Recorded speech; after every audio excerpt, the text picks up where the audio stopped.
Some people nod, some people go, but only the ones who show up make the difference. On the second floor of a Brooklyn nonprofit, the staff gathered around the table for their Monday morning meeting. The team leader, Jules, was updating everyone on the neighborhood outreach, a program to help newly arrived migrants navigate housing, schools, and work. But there was one empty chair. It belonged to Andre. He had signed up with enthusiasm, said all the right things in the interview, promised to be there early, boots on the ground, sleeves rolled up. But this was his third no-show. After the meeting, one of the interns, Davina the quiet one, pulled Jules aside and said, "Hey, I know I wasn't on the schedule this week, but if you need someone to walk with the moms again today, I can do it." She hadn't been loud, she hadn't made promises, but she showed up. And in that moment, Jules saw the quiet power of presence, the difference between the son who says and the one who goes. In Matthew 21:28, Jesus tells a story to the religious leaders, people fluent in religious talk, but often absent in action. He went to the first and said, "Go work in the vineyard today." The son said,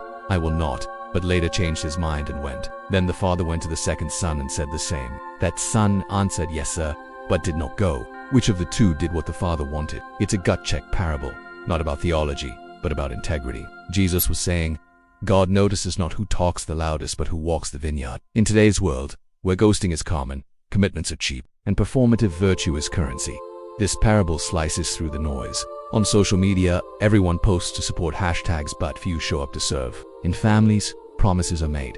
"I'll be there for your game. We'll talk later." And the chair at the recital stays empty. "Church is here. Let me know how I can help." But get silence when the email comes. We live in a time where saying yes is easy, but living yes is rare. It's not about shaming, it's about God isn't looking for your public image. He's watching for your quiet faithfulness. In the parable, the son who initially said no changed his mind, repented, and did the Father's will. Meanwhile, the son who said yes was all words, no action, no fruit. Jesus told this story to the Pharisees because they looked good, but their hearts were far. Meanwhile, the tax collectors and prostitutes. Society yes no. People were walking into the kingdom ahead of them because they actually responded to God. This parable is Jesus saying, don't judge a soul by its first answer. Watch what it does next. Tim grew up hearing promises from his dad.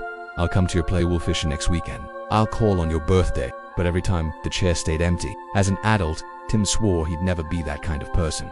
Until one night, his 9-year-old daughter asked if he was going to a piano recital, and he hesitated because of a Zoom with investors. And in her eyes, he saw what he had felt.